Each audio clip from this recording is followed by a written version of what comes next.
नमस्कार मु जुलूस सार आपण मानक स्वागत जनाऊँगी जुलूस सार यूट्यूब चैनल को पिला माने तुमर सप्तम श्रेणी रो जो साहित्य बही रही है ओडिया बा एमआईएल बही रही सेटा जो गद्य विभाग रही रामायण। आज आम रामायण रो कौन रामायण कथार तार प्रश्न आ उत्तर गुड़िक आलोचना करवा। ओके आस ए रामायण कथा को लिखिंट मधुसूदन राव। आस आम अभ्यास कार्य प्रश्न उत्तर करवा। देख पिला माने एक नंबर देला करे रामंक वनगमन खबर पाई अयोध्यावासी काहींकी क्रंदन कले ना रामंकर बहु सद्गुण थिला तांक ठारे प्रजा पालन करिवार अद्भुत क्षमता राज्यवासी अनुभव करथिले। एणु राजा दशरथंक परे से तांकर प्रकृत उत्तराधिकारी होई परिबे बोली प्रजा मानंकर गभीर विश्वास थिला। दशरथ तांको अयोध्या सिंहासन रे अधिष्ठ करिवाकू निष्पत्ति नेबा परे सेमाने आनंद रे अथिर होई पड़िथिले। किंतु रानी कैकेयींकर दुई बर मध्यरु द्वितीय बरे रामंकु बनवास जीवाकू पड़िबार खबर शुणी अयोध्यावासी क्रंदन रे दुख रे म्रियमाण होई कांदी पकाइथिले। तापर देखिबा प्रश्न नंबर ख कौन कहिछि कैकेयी दशरथंकु केउ दुईटी बर मागिथिले ना प्रथम बरे कैकेयी निज पुत्र भरत को अयोध्यार राजा हेबा निमंते निवेदन करथिले। द्वितीय बरे दशरथंकर प्रिय पुत्र रामचंद्र 14 वर्ष पर्यंत वनगमन करिया पई बर मागिथिले। तापर देखिबा ग प्रश्न नंबर ग दशरथ केउ परिस्थिति रे प्राण त्याग करथिले। राजा दशरथ कैकेयींकर द्वितीय बरे अत्यंत म्रियमाण होई पड़िथिले। एथिरे रानी कैकेयी रामंकु 14 वर्ष वनवास को पठाइबार प्रस्ताव देइथिले। रामंक वनगमन परे निजर प्रियतम पुत्र रामंकर वनवास जंत्रणा कथा चिंता करी से असमय रे प्राण त्याग करथिले। तापर देखिबा घ भरत चित्रकूटरू फेरी किभली राज्य शासन कले। भरत चित्रकूटरू फेरी अत्यंत विमर्श भावे करातिपात करथिले। निजर पितृ प्रतिम ज्येष्ठ भ्रातांकर वनवास जंत्रणा रे से मध्य गभीर भावरे मर्माहत होई पड़िथिले।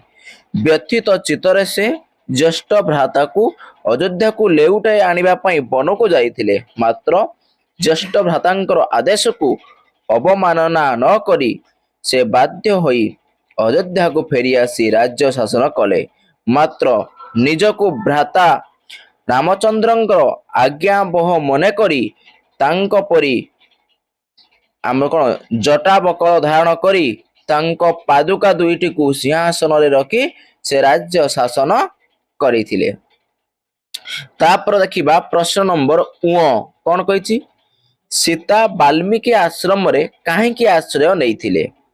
प्रजा मानंकर संदेह मोचन करिबा पई प्रभु रामचंद्र प्रतिपरायण सीता देवी को अंतस्वता अवस्था रे वन को पठाई निर्वासन दंड देइथिले। से सीतांकर पति प्राणता को मर्मे मर्मे अनुभव करथिले मध्य राजधर्म पालन करने उद्देश्य रे एपरी कठोर पंथा ग्रहण करथिले और अनुज लक्ष्मण भ्रातांकर आदेशर सीता को महर्षि वाल्मीकि आश्रम रे छाड़ी देइथिले। सीता देवी सेठार निजर कर्म को आदरी आश्रय नैथिले। तापर देखिबा प्रश्न नंबर 2 कौन कहिछि ना 5टी वाक्य उत्तर दबा करे देइछि सीता लंकागढ़ रे थिबार खबर रामचंद्र किपरि पाइले। प्रभु रामचंद्र देवी सीता को चारिआडे खोजी खोजी निराश होई हेबा परे କିଷ୍କିନ୍ଧ୍ୟା ରାଜା ସୁଗ୍ରୀବଙ୍କ ସହ ମିତ୍ରତା ସ୍ଥାପନ କଲେ। ସୁଗ୍ରୀବ ପ୍ରଭୁ ରାମଚନ୍ଦ୍ରଙ୍କ ସହ ମିତ୍ରତା ସ୍ଥାପନ କରି ନିଜକୁ ଧନ୍ୟ ମନେ କଲେ। ସେ ଦେବୀ ସୀତାଙ୍କୁ ଅନୁଧ୍ୟାନ କରି ଫେରାଇ ଆଣିବାକୁ ପ୍ରତିଶ୍ରୁତି ଦେଇ ନିଜର ଅନୁଚରମାନଙ୍କୁ ଅନୁସନ୍ଧାନ କାର୍ଯ୍ୟରେ ନିୟୋଜିତ କଲେ। ଶେଷରେ ଶ୍ରୀରାମଙ୍କର ପରମ ଭକ୍ତ ବୀର ହନୁମାନ ଅନୁସନ୍ଧାନ କାର୍ଯ୍ୟରେ ସଫଳତା ଅର୍ଜନ କଲେ। ସେ ସମୁଦ୍ର ପାର ହୋଇ ଲଙ୍କା ଦ୍ୱୀପରେ ସତୀ ସୀତାଙ୍କୁ ଠାବ କରିଥିଲେ ଓ ରାମଚନ୍ଦ୍ରଙ୍କୁ ଖବର ଦେଇଥିଲେ। ତାପରେ ଦେଖିବା ପ୍ରଶ୍ନ ନମ୍ବର ଦେଲା ରାବଣକୁ ଦୁର୍ମତି ବୋଲି କହିବାର କାରଣ କଣ? ନା ଲଙ୍କାପତି ରାବଣ ଥିଲା ଅତି ଦୁର୍ଦାନ୍ତ ବୀର ଓ ବହୁ ଐଶ୍ୱର୍ଯ୍ୟର ଅଧିକାରୀ। ତପସ୍ୟା ବଳରେ ସେ ମୃତ୍ୟୁକୁ ଜୟ କରିବାର ବର ମଧ୍ୟ ପ୍ରାପ୍ତ ହୋଇଥିଲା। ତେଣୁ ତା ମନରେ ଗର୍ବ ଅହଙ୍କାର ପୂରି ଉଠିଲା ଓ ସେ ବହୁ ଅନ୍ୟାୟ ଓ ଅତ୍ୟାଚାର କରି ଚାଲିଲା। ସେ ବହୁ ଜ୍ଞାନୀ ଥିଲେ ମଧ୍ୟ ମନରେ ଗର୍ବ ଅହଙ୍କାର ପୂରି ରହୁଥିବାରୁ ତାର ମତି କଳୁଷିତ ହେଲା ଓ ଚିନ୍ତାଧାରା ବିକୃତ ହେଲା। ପରିଶେଷରେ ସେ ରାମଚନ୍ଦ୍ରଙ୍କ ସୁନ୍ଦରୀ ପତ୍ନୀ ସୀତାଙ୍କୁ ମନ୍ଦ ଉଦ୍ଦେଶ୍ୟରେ ରଖି ଚେରାଇ ନେଲା। ମାନେ କଣ ମନ୍ଦ ଉଦ୍ଦେଶ୍ୟ ରଖି ଚୋରାଇ ନେଲା, ମାନେ ତାକୁ କଣ ସୀତାଙ୍କୁ ଅପହରଣ କରି ନେଇଗଲା ସେଟା। ଏହିପରି ରାବଣର ମତି ଓ ଚିନ୍ତାଧାରା କଳୁଷିତ ହୋଇଥିବାରୁ ରାବଣକୁ ମନ୍ଦମତି ବା ଦୁର୍ମତି ବୋଲି କୁହାଯାଉଥିଲା। ତାପରେ ଦେଖିବା ପ୍ରଶ୍ନ ନମ୍ବର କଣ କହିଛି? ନା ରାମାୟଣରୁ ଭାତୃଭକ୍ତିର କି ସୂଚନା ମିଳେ? ଭକ୍ତ କବି ମଧୁସୂଦନ ରାଓଙ୍କର ରାମାୟଣ କଥା ପ୍ରବନ୍ଧଟି ଭାତୃଭକ୍ତିର ସାଫଲ୍ୟ ବହନ କରିଛି। ବିଷୟର ସମସ୍ତ ଚରିତ୍ର ମଧ୍ୟରେ ଭରତ ଚରିତ୍ରଟି ବିଷୟଟିକୁ ରସାୟନିତ କରିଛି। ମାମୁଁ ଘରୁ ଫେରି ଭରତ ରାମଙ୍କର ବନବାସ ଓ ଦଶରଥଙ୍କର ଅକାଳ ମୃତ୍ୟୁ ଖବର ପାଇ ଦୁଃଖରେ ମିୟମ୍ରାଣ ହୋଇପଡ଼ିଲେ। ବଣକୁ ଯାଇ ବହୁ କାକୁତି ମିନତି କରି ରାମଙ୍କୁ ଫେରାଇ ଆଣିବାକୁ ଚାହୁଁଥିଲେ, କିନ୍ତୁ ତାହା ହେଲା ନାହିଁ। ଶେଷରେ ଭରତ ନିରାଶ ହୋଇ ରାମଙ୍କର ପାଦୁକା ଦୁଇଟିକୁ ସିଂହାସନରେ ସ୍ଥାପନ କରି ତାଙ୍କର ଭୃତ୍ୟ ଭଳି ରାଜ୍ୟ କାର୍ଯ୍ୟ ପରିଚାଳନା କରିଥିଲେ। ସମସ୍ତ ରାଜଭୋଗ ବିଳାସ ବ୍ୟସନ ବର୍ଜନ କରି ଜଟା ବକଳ ପିନ୍ଧି ଫଳମୂଳ ଆହାର କରି ରାମଙ୍କ ପରି ବନବାସୀ ଜୀବନ ଯାପନ କଟାଇଥିଲେ। ମା ତାଙ୍କ ପାଇଁ ରାଜା ହେବାର ବ୍ୟବସ୍ଥା କରିଥିଲେ, କିନ୍ତୁ ସେ ପ୍ରତ୍ୟାଖ୍ୟାନ କଲେ। ଭରତଙ୍କ ଭଳି ଏକ ନିଃସ୍ୱାର୍ଥପର ଭାତୃତ୍ୱ ଭକ୍ତ ଚରିତ୍ର ଆମର ଆଦର୍ଶ ହେବା ଉଚିତ। ତାପରେ ଦେଖିବା କଣ କହିଲା? ନା ରାମଚନ୍ଦ୍ରଙ୍କୁ ଦ୍ୱିତୀୟ ବିବାହ କରିବା ପାଇଁ କେଉଁମାନେ ଓ କାହିଁକି ପରାମର୍ଶ ଦେଲେ? ନା ସୀତା ଦେବୀଙ୍କୁ ରାମଚନ୍ଦ୍ର ବନବାସ ପ୍ରେରଣ କରିବା ପରେ ନିଜ ରାଜ୍ୟ ଅଯୋଧ୍ୟାରେ ଏକ ଅଶ୍ୱମେଧ ଯଜ୍ଞର ଆୟୋଜନ କଲେ। ମାତ୍ର ଅଶ୍ୱମେଧ ଯଜ୍ଞ ଅନୁଷ୍ଠାନ ପାଇଁ ବାଧକ ସାଜିଥିଲା ତାଙ୍କର ପତ୍ନୀ ସୀତାଙ୍କର ଅନୁପସ୍ଥିତି। ଧର୍ମପତ୍ନୀ ବିନା ଏ ଯଜ୍ଞ ଅନୁଷ୍ଠିତ ହୋଇପାରିବ ନାହିଁ। ଏଥିପାଇଁ ତାଙ୍କର ପାତ୍ର ମିତ୍ରମାନେ ରାମଚନ୍ଦ୍ରଙ୍କୁ ଏକ ପରାମର୍ଶ ଦେଇଥିଲେ। ଏହି ପରାମର୍ଶରେ ରାମଚନ୍ଦ୍ରଙ୍କୁ ଦ୍ୱିତୀୟ ବିବାହ କରିବା ପାଇଁ ଅନୁରୋଧ ମଧ୍ୟ କରାଇଥିଲେ। ତାପରେ ଦେଖିବା ପ୍ରଶ୍ନ ନମ୍ବର କଣ କହିଲା? ରାମଚନ୍ଦ୍ର ଲବକୁଶର ପରିଚୟ କିପରି ପାଇଲେ? ଅଶ୍ୱମେଧ ଯଜ୍ଞରେ ବାଲ୍ମୀକି ମୁନି ଯୋଗ ଦେଇଥିଲେ। ଲବକୁଶ ଦୁହେଁ ତାଙ୍କ ସଙ୍ଗରେ ଯଜ୍ଞ ସ୍ଥଳକୁ ଆସି ରାମାୟଣ ଗାଇବାକୁ ଲାଗିଲେ। ଦୁହିଁଙ୍କ ରୂପରେ ରାମ ସୀତାଙ୍କ ରୂପର ସାଦୃଶ୍ୟ ଦେଖି ରାମଚନ୍ଦ୍ର ବାଲ୍ମୀକିଙ୍କୁ ସେମାନଙ୍କ ପରିଚୟ ପଚାରି ବସିଲେ। ମୁନି ବାଲ୍ମୀକି ରାମଚନ୍ଦ୍ରଙ୍କୁ ସେମାନଙ୍କ ପ୍ରକୃତ ପରିଚୟ ପ୍ରଦାନ କରିଥିଲେ ଓ ଏହିପରି ଭାବରେ ରାମଚନ୍ଦ୍ର ଲବକୁଶଙ୍କ ପରିଚୟ ପାଇଥିଲେ। ତାପରେ ଦେଖିବା ପ୍ରଶ୍ନ ନମ୍ବର କଣ କହିଛି? ସରଳ ଭାଷାରେ ବୁଝାଇ ଲେଖ। ହେଲା, ସରଳ ଭାଷାରେ ବୁଝାଇ ଲେଖିବା ପାଇଁ ସେ କହିଛି। ଆସ, କରେ କଣ ଦେଲା? ରାଜ୍ୟର ସମସ୍ତ ଲୋକ ଏହି ସମ୍ବାଦରେ ହାହାକାର କରିବାକୁ ଲାଗିଲେ ଏବଂ ଘରେ ଘରେ କ୍ରନ୍ଦନ ରଳ ଉଠିଲା। ଏହି ଉକ୍ତିକୁ ଆମେ ନିଜ ଭାଷାରେ ପୁରା ସରଳ ଭାଷାରେ ଲେଖିବା। ଆସ, ରାଜ୍ୟର ସମସ୍ତ ରଳ ଉଠିଲା। ଉକ୍ତ ଗଦ୍ୟାଂଶଟି ମଧୁସୂଦନ ରାଓଙ୍କ ଲିଖିତ ରାମାୟଣ କଥା ପ୍ରବନ୍ଧରୁ ଉଦ୍ଧୃତ। ରାମଙ୍କ ବନବାସ ଖବର ପାଇ ପ୍ରଜାମାନଙ୍କ ପ୍ରତିକ୍ରିୟା ସମ୍ବନ୍ଧରେ ଲେଖକ ଏଠାରେ ବର୍ଣ୍ଣନା କରିଛନ୍ତି। ପ୍ରଜାବତ୍ସଳ ରାମଚନ୍ଦ୍ର ରାଜା ହେବା କଥା ଶୁଣି ପ୍ରଜାମାନେ ଆନନ୍ଦରେ ବିଭୋର ହୋଇ ଉଠିଥିଲେ, କାରଣ ରାମଙ୍କର ନାନା ସଦ୍ଗୁଣ ଯୋଗୁଁ ପ୍ରଜାମାନେ ତାଙ୍କୁ ସବୁଠୁ ବେଶୀ ଭଲ ପାଉଥିଲେ, ଭକ୍ତି ଓ ଶ୍ରଦ୍ଧା କରୁଥିଲେ। ମାତ୍ର ମଧ୍ୟମା ରାଣୀଙ୍କ ଚକ୍ରାନ୍ତ ଯୋଗୁଁ ରାମଚନ୍ଦ୍ରଙ୍କୁ 14 ବର୍ଷ ବନବାସ ଯିବାକୁ ପଡ଼ିଲା। ସୁତରାଂ ରାମଚନ୍ଦ୍ରଙ୍କର ରାଜ ଅଭିଷେକ ସ୍ଥଗିତ ରହିଲା। ଏହି ସମ୍ବାଦରେ ଅଯୋଧ୍ୟାର ସମସ୍ତ ଲୋକ ହାହାକାର କରିବାକୁ ଲାଗିଲେ, ଘରେ ଘରେ କ୍ରନ୍ଦନ କରି ରଳ କରି ଉଠିଲେ। ତାପରେ ଦେଖିବା ପ୍ରଶ୍ନ ନମ୍ବର ଆମର ଖ। କଣ କହିଛି? ତାହାଙ୍କର ଏହି ପ୍ରକାର ସ୍ୱାର୍ଥ ତ୍ୟାଗ ଓ ବୈରାଗ୍ୟ ଦେଖି ସମସ୍ତେ ବିସ୍ମୟାନ୍ୱିତ ହୋଇ ଧନ୍ୟ ଧନ୍ୟ କହିବାକୁ ଲାଗିଲେ। এই ଉକ୍ତିକୁ ଆମେ ପୁରା ନିଜ ଭାଷାରେ ସରଳ ଭାଷାରେ ଲେଖିବା। ତାହାଙ୍କର ଏହି କହିବାକୁ ଲାଗିଲେ। ଉର୍ଦ୍ଧୃତାଂଶଟି ମଧୁସୂଦନ ରାଓଙ୍କ ଲିଖିତ ରାମାୟଣ କଥା ପ୍ରବନ୍ଧରୁ ଉଦ୍ଧୃତ। ଭରତର ସ୍ୱାର୍ଥ ତ୍ୟାଗ ଓ ରାମଚନ୍ଦ୍ରଙ୍କ ପ୍ରତି ଭକ୍ତି ଭାବ ଦେଖି ପୁରବାସୀ ମାନେ ତାଙ୍କୁ ପ୍ରଶଂସା କରିବା କଥା ଏଠାରେ ବର୍ଣ୍ଣନା ହୋଇଛି।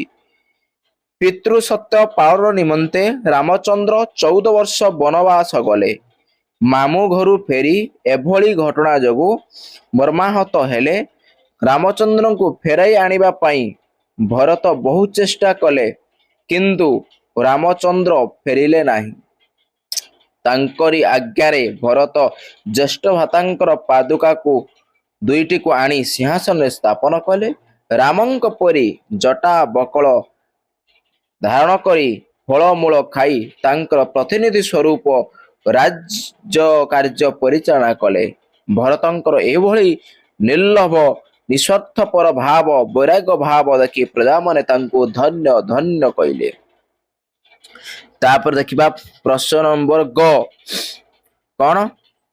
ସତୀ ସୀତାଙ୍କର ନୟନ ବାରି କାଳାନଳ ପ୍ରାୟ ଲଙ୍କାପୁରୀକୁ ଭସ୍ମ କରିଦେଲା। ସତୀ ସୀତାଙ୍କର ନୟନ ବାରି କାଳାନଳ ପ୍ରାୟ ଲଙ୍କାପୁରୀକୁ ଭସ୍ମ କରିଦେଲା। ଏହି ଉକ୍ତିକୁ ଆମେ ପୁରା ସରଳ ଭାଷାରେ ଲେଖିବା। ଆଚ୍ଛା, ସତୀ ସୀତାଙ୍କର ଭସ୍ମ କରିଦେଲା। ଉଦ୍ଧୃତାଂଶଟି ମଧୁସୂଦନ ରାଓଙ୍କ ଲିଖିତ ରାମାୟଣ କଥା ପ୍ରବନ୍ଧରୁ ଉଦ୍ଧୃତ। ଭରତଙ୍କର ସ୍ୱାର୍ଥ ତ୍ୟାଗ, ରାମଚନ୍ଦ୍ରଙ୍କ ପ୍ରତି ଭକ୍ତି ଭାବ ଦେଖି ପୁରବାସୀ ମାନେ ତାଙ୍କୁ ପ୍ରଶଂସା କରିବା କଥା ଏଠାରେ ବର୍ଣ୍ଣନା କରିଛନ୍ତି। ପିତୃ ସତ୍ୟ ପାଳନ ନିମନ୍ତେ ରାମଚନ୍ଦ୍ର 14 ବର୍ଷ ବନବାସ ଗଲେ। ମାମୁଁ ଘରୁ ଫେରି ଏଭଳି ଘଟଣା ଯୋଗୁଁ ମର୍ମାହତ ହେଲେ। ରାମଚନ୍ଦ୍ରଙ୍କୁ ଫେରାଇ ଆଣିବା ପାଇଁ ଭରତ ବହୁ ଚେଷ୍ଟା କଲେ, କିନ୍ତୁ ରାମଚନ୍ଦ୍ର ଫେରିଲେ ନାହିଁ। ତାଙ୍କରି ଆଜ୍ଞାରେ ଭରତ ଜ୍ୟେଷ୍ଠ ଭ୍ରାତାଙ୍କର ପାଦୁକା ଦୁଇଟିକୁ ଆଣି ସିଂହାସନରେ ସ୍ଥାପନ କଲେ। ରାମଙ୍କ ପରି ଜଟା ବକଳ ପିନ୍ଧି ଫଳମୂଳ ଖାଇ ତାଙ୍କର ପ୍ରତିନିଧି ସ୍ୱରୂପ ରାଜକାର୍ଯ୍ୟ ପରିଚାଳନା କରିଦେଲେ। ତାଙ୍କର ଏଇଭଳି ନିର୍ଲୋଭ ନିସ୍ୱାର୍ଥପର ଓ ବୈରାଗ୍ୟ ଭାବ ଦେଖି ପ୍ରଜାମାନେ ତାଙ୍କୁ ଧନ୍ୟ ଧନ୍ୟ କହିଲେ। ପିଲାମାନେ ଆକ୍ଚୁଆଲି ଏଇ ଯୋଉ ଗର ଉତ୍ତରଟାକ ତୁମର ଏଇ ଖର ଉତ୍ତରଟାକ ସେ ଦିଥର ଦେଇଦେଲା। ହେଲା, ଏଇ ଖର ଉତ୍ତର ଏଇଟାର ସେ ଦିଥର ଲେଖି ସେଇ ଗୋଟେ ଉତ୍ତର ଦେଇଦେଲା। ହେଲା, କିନ୍ତୁ ଆକ୍ଚୁଆଲି ଏଇ ଗର ଉତ୍ତର ଏଇଟା ହବ ନାହିଁ। ହେଲା, ଗର ଉତ୍ତର କଣ ହବ ମୁଁ କହିଦଉଛି ପିଲାମାନେ, ତମମାନେ ଲେଖି ନେଇଯାଉ। ହେଲା, ସତୀ ସୀତାଙ୍କର ଭସ୍ମ କରିଦେଲା। ଉଦ୍ଧୃତାଂଶଟି ମଧୁସୂଦନ ରାଓଙ୍କ ଲିଖିତ ରାମାୟଣ କଥା ପ୍ରବନ୍ଧରୁ ଆସିଅଛି। ହେଲା ଏଠାରେ ସୀତାଙ୍କର କଣ ନୟନରୁ ଝରି ଆସୁଥିବା ଅଶ୍ରୁ କିପରି ଲଙ୍କା ପୁରୀକୁ ଭସ୍ମ କରିଦେଲା ତାହା ବିଷୟରେ ଏଠାରେ ବର୍ଣ୍ଣନା କରାଯାଇଛି। ଓକେ, ଯେପରି କଣ ଆମର ମାତା ସୀତା ଲଙ୍କା ପୁରୀରେ ଯେତେବେଳେ ରହୁଥିଲେ, ରାବଣ ମାତା ସୀତାଙ୍କୁ ନିଜର ପତ୍ନୀ ସ୍ୱୀକାର କରିବା ପାଇଁ ବାରମ୍ବାର ଧମକ ଦେଉଥିଲେ, କିନ୍ତୁ ମାତା ସୀତା ରାବଣର ଧମକ ଚମକୁ ନ ଡରି ସେ ସାହସର ସହିତ ସେ ଜବାବ ଦେଉଥିଲେ ଏବଂ ତାଙ୍କ ଆଖିରୁ ନୟନର ଅଶ୍ରୁଧାର ବୋହି ଯାଉଥିଲା। ରାମଙ୍କ କଥା ମନେ ପକାଇ ଭାବ ବିହଳ ହୋଇ ଏବଂ ମାତା ସୀତା ମଧ୍ୟ ରାବଣକୁ କହିଥିଲେ, ମୋ ନୟନରୁ ଯୋଉ ଝରୁଛି ଲୁହ, ସେଇ ଲୁହରେ ତୋର ଲଙ୍କା ପୁରୀ ଭସ୍ମ ହେଇଯିବ। ଓକେ ପିଲାମାନେ, ବାସ୍ ଏଇଭଳି ଲେଖିଦବ ହେଲା। ହଁ, ତାପରେ ଦେଖିବା 4 ନମ୍ବର କଣ କହିଛି, କ ସ୍ତମ୍ଭ ସହିତ ମେଳ ଖାଉଥିବା କଥା ଗୁଡିକୁ ଖ ସ୍ତମ୍ଭରୁ ବାଛି ଲେଖ। ଆଚ୍ଛା, ଯେମିତି ଦେଖ ହବ କଣ ନା ରାବଣର ଲଙ୍କାପତି ହବ, ପଞ୍ଚବଟୀ ସୀତାହରଣ ହବ ହେଲା, ଆଉ କଣ ଦୁଷ୍ଟଦାସୀ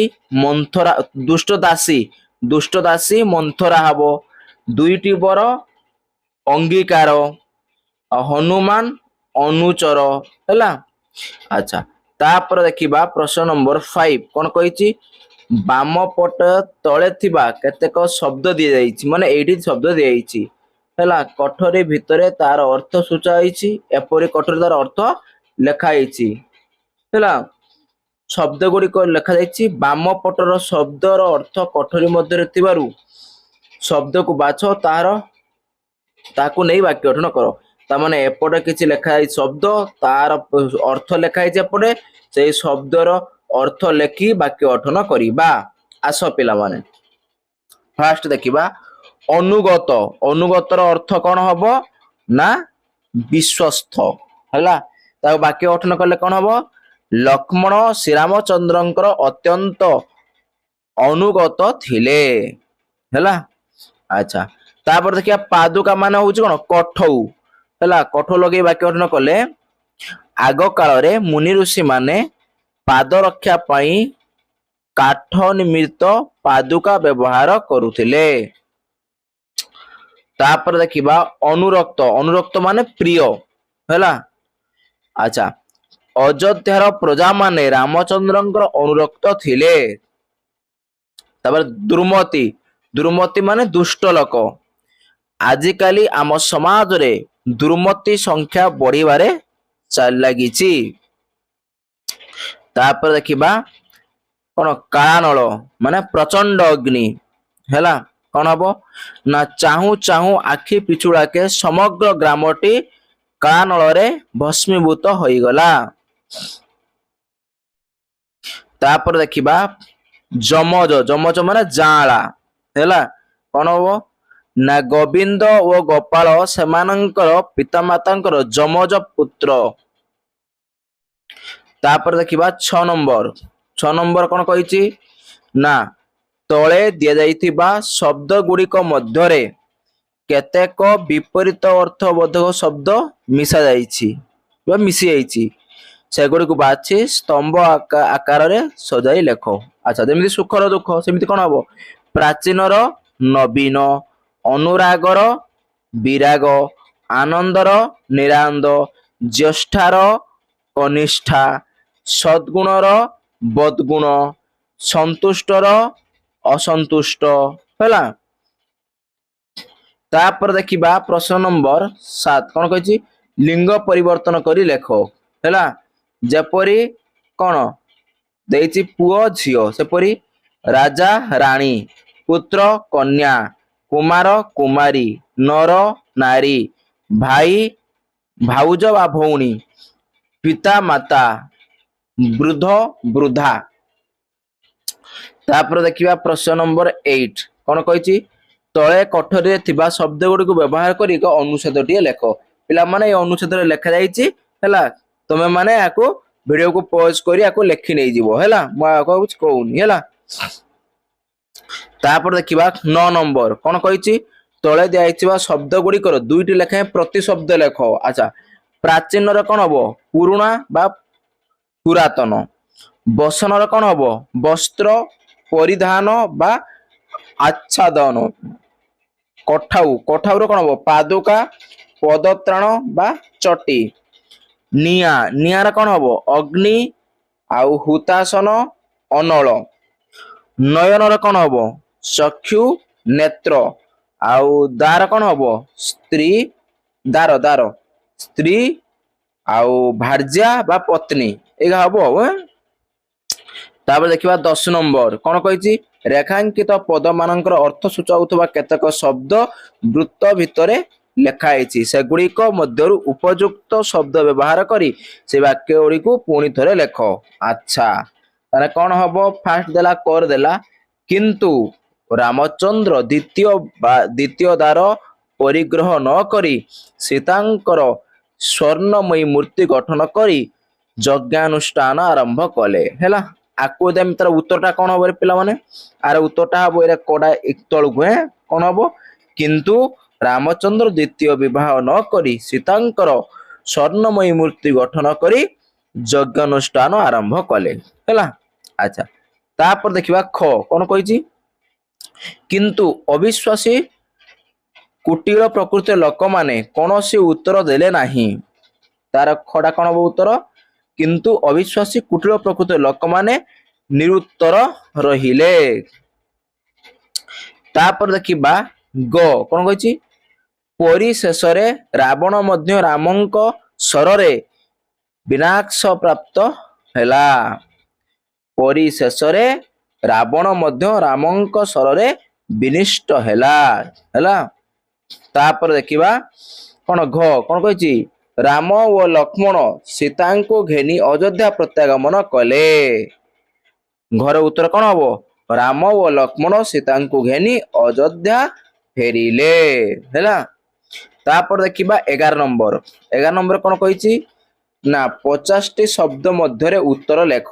अच्छा क भरत चरित्र विषय लेख भरतंक चरित्र विषय लेख दशरथंक मध्यमा राणी कौकेयींक पुत्र थिले भरत से रामचंद्र को असीम भक्ति आउ श्रद्धा करुथिले राम पितांकर सत्यपाली वनवास गमन कले ए कथा भरत मामू घर फेरी आसी सुनिबा परे बहु दुख रे भांगी पड़िले रामचंद्र को से पंचवटी ठारे भेटी फेराई आसीबा आनिबाकू अनुरोध कले फेरी आसवाक अनुरोध कले रामचंद्र न फेरी तांकू राजबाटी को फेरी जाई राज्य भार संभालिबा को परामर्श देले भरत रामचंद्रंकर पादुका दुईटी को सिंहासन रखी रामंक भली बकल परिधान करी फलमूल आहार करी राज कार्य कले तांकर एही प्रकार त्याग को तांको आदर्श जीवन नमूना मिले तो से भातृभक्त गुणी व आदर्श चरित्र संपन्न व्यक्ति थिले। तापर देखिबा ख कौन कहिछि ना कुश व लव यज्ञ स्थल रे किपरि भावे समस्त गुमुग्ध कले रामचंद्र अनुज लक्ष्मणଙ୍କ द्वारा पत्नी सीता को वनवास प्रेरण करिबा परे देवी सीता महर्षि वाल्मीकि आश्रम रे आश्रय नैथिले महर्षि वाल्मीकि देवी सीता को निजर कन्या सदृश आदर जत्न करथिले एहा परे सीतांकर लव व कुश नाम रे दुईटी जमज पुत्र जन्म ग्रहण करथिले महर्षि वाल्मीकि लव कुश को यथार्थ शिक्षा प्रदान करी तांकर रचित रामायण वाक्यर गान शैली समान को शिखाई थिले कुश चमत्कार शैली रे महर्षि रचित रामायण वाक्य गायन कले और दुई शिशुपुत्रंकर एपरी गायन बा गान शैलीर यज्ञ स्थल रे उपस्थित समस्त व्यक्ति विशेष ମନମୁଗ୍ଧ ହୋଇ ଉଠିଲେ। ତାପରେ ଦେଖିବା 12 ନମ୍ବର ହେଲା, ଇଏ ତମର ରହିବ ଲାଷ୍ଟ। କଣ କହିଛି ନା 12 ନମ୍ବର କହିଛି 100ଟି ଶବ୍ଦ ମଧ୍ୟରେ ଉତ୍ତର ଲେଖିବା। ରାମାୟଣରୁ କେଉଁ ଶିକ୍ଷା ମିଳେ? ରାମାୟଣରୁ କେଉଁ ଶିକ୍ଷା ମିଳେ ଆମେ ଏଠାରେ ଲେଖିବା ହେଲା। କଣ ହେଇଛି? ରାମାୟଣ ଏକ ଆଦର୍ଶ ବାକ୍ୟ, ଏହାର ସମସ୍ତ ଚରିତ୍ର ଆଦର୍ଶରେ ଭରପୁର। ରାମଚନ୍ଦ୍ର ଥିଲେ ପ୍ରଜାବତ୍ସଳ ରାଜାର ଏକ ଚରମ ଦୃଷ୍ଟାନ୍ତ। ଜଣେ ସୁପୁତ୍ର ହିସାବରେ ପିତା ଦଶରଥଙ୍କର ସମ୍ମାନ ଓ ପ୍ରତିଶ୍ରୁତିକୁ ଆଖି ଆଗରେ ରଖି ସେ ଯେପରି 14 ବର୍ଷ ବନବାସ ଯିବାକୁ ତିଳେ ମାତ୍ର ପଶ୍ଚାତାପ ହୋଇନଥିଲେ, ସେହିପରି ପ୍ରଜାମାନଙ୍କର ସନ୍ଦେହକୁ ମୋଚନ କରିବା ପାଇଁ ନିଜର ପ୍ରିୟତମା ପତ୍ନୀଙ୍କୁ ମଧ୍ୟ ବନବାସ ଦଣ୍ଡ ପ୍ରଦାନ କରିଥିଲେ। ନିଜର ବ୍ୟକ୍ତିଗତ ସ୍ୱାର୍ଥକୁ ଜଳାଞ୍ଜଳି ଦେଇ ସାଧାରଣ ସ୍ୱାର୍ଥ ପାଇଁ ନିଜକୁ ନିୟୋଜିତ କରିବାର ମହାନ ଶିକ୍ଷା ଏହି ରାମଙ୍କର ଚରିତ୍ରରୁ ମିଳିଥାଏ। ସେହିପରି ଭରତଙ୍କ ପରି ଭାତୃଭକ୍ତ ଓ ଲକ୍ଷ୍ମଣଙ୍କ ପରି ଅନୁଗତ ଚରିତ୍ରର ମହାହାର ଶିକ୍ଷା ପାଇଁ ଏକ ମହାନ ଉପାଦାନ। ନିଜେ ରାଜପଦ ପାଇ ମଧ୍ୟ ପ୍ରିୟତମ ଜ୍ୟେଷ୍ଠ ଭ୍ରାତାଙ୍କୁ ସିଂହାସନରୁ ଫେରାଇ ନିଜେ ରାଜପଦ ପାଇ ମଧ୍ୟ ପ୍ରିୟତମ ଜ୍ୟେଷ୍ଠ ଭ୍ରାତାଙ୍କୁ ସିଂହାସନକୁ ଫେରାଇ ଆଣିବାକୁ ସମସ୍ତ ଉଦ୍ୟମ କରିବା ଭରତଙ୍କ ଚରିତ୍ର ଏକ ବିଶେଷ ଶିକ୍ଷଣୀୟ ବସ୍ତୁ। ନାଇଁ, ଯିଏ ଶାସନର ଦାୟିତ୍ୱ, ଯିଏ ଶାସନ ଭାର ଯାହାକୁ ମିଳୁଛି ସେ ଶାସନର ଭାରକୁ ନ ଗ୍ରହଣ କରି ନିଜ ଭାଇକୁ ଫେରାଇ ଆଣିବା ପାଇଁ ସେ ଚେଷ୍ଟା କରୁଛି ହେଲା। ଆଜୀବନ ଦୁଃଖ କଷ୍ଟ ସହି ଛାଇ ପରି ଜ୍ୟେଷ୍ଠ ଭ୍ରାତାଙ୍କ ସଙ୍ଗରେ ରହି ତାଙ୍କୁ ସୁରକ୍ଷା ପ୍ରଦାନ କରିବା ଲକ୍ଷ୍ମଣଙ୍କ ପରି ଭାଇଙ୍କ ଠାରେ ଦେଖାଯାଏ। ସେହିପରି ବୀର ହନୁମାନଙ୍କ ପରି ନିଷ୍ଠାପର ଭକ୍ତ ଓ ସେବକ, ଏକ ସୁଗ୍ରୀବଙ୍କ ପରି ବନ୍ଧୁ ପ୍ରତ୍ୟେକ ଚରିତ୍ର ଆମ ପାଇଁ ଶିକ୍ଷଣୀୟ। ଦୁଷ୍ଟ ଅତ୍ୟାଚାରୀ ରାବଣ ପରି ରାଜାଙ୍କୁ ପ୍ରଜାମାନଙ୍କ ମଙ୍ଗଳ ପାଇଁ ସଂହାର କରି ରାମଚନ୍ଦ୍ର ଜଗତକୁ ଏକ ମହତ ଶିକ୍ଷା ଦେଇଥିଲେ। ନାଇଁ, ଅତ୍ୟାଚାରୀ ରାବଣଙ୍କୁ ରାମଚନ୍ଦ୍ର ସଂହାର କରିଥିଲେ। ନାଇଁ, ଯେତେବେଳେ ରାବଣର ପାପ ଭାର ଚରମ ସୀମାରେ ପହଞ୍ଚି ଯାଇଥିଲା, ସେତେବେଳେ ପ୍ରଭୁ ରାମଚନ୍ଦ୍ର ରାବଣକୁ ସଂହାର କରି ଏ ଜଗତକୁ ଏକ ମହତ ଶିକ୍ଷା ପ୍ରଦାନ କରିଥିଲେ ହେଲା। ଇଏ ଥିଲା ପିଲାମାନେ ତୁମର ରାମାୟଣ କଥା, ଏଇଠି ସମାପ୍ତ ହେଲା ପିଲାମାନେ। ତେଣୁ ଯୋଉମାନେ ଭିଡିଓକୁ ଏତେ ପର୍ଯ୍ୟନ୍ତ ଦେଖୁଛ, ଫଟାଫଟ ଭିଡିଓକୁ ପିଲାମାନେ ଲାଇକ୍ କରି ପକାଅ, ସାଙ୍ଗସାଥି ମାନଙ୍କୁ ଏ ଭିଡିଓ ସେୟାର କରି ପକାଅ। ଯଦି ଆମ ଚ୍ୟାନେଲକୁ ନୂଆ କରି ଆସିଥିବେ, ଚ୍ୟାନେଲକୁ ସବସ୍କ୍ରାଇବ କରି ପାଖରେ ଥିବା ଘଣ୍ଟି ବେଲ ଆଇକନ୍ ଦବାଇ ଦେବେ, ଯାହାଫଳରେ ଆମର ଏହିଭଳି ଭିଡିଓ ଅପଲୋଡ ହେବା କ୍ଷଣି ସର୍ବପ୍ରଥମେ ଆପଣଙ୍କର ଘଣ୍ଟି ଟଙ୍ଗ କରି ବାଜିଯିବ ହେଲା, ଯାହାଫଳରେ ଭିଡିଓ ସର୍ବପ୍ରଥମେ ଦେଖିପାରିବେ। ତାହେଲେ ଆଜି ପିଲାମାନେ ରଖିବା, ବାଏ ବାଏ।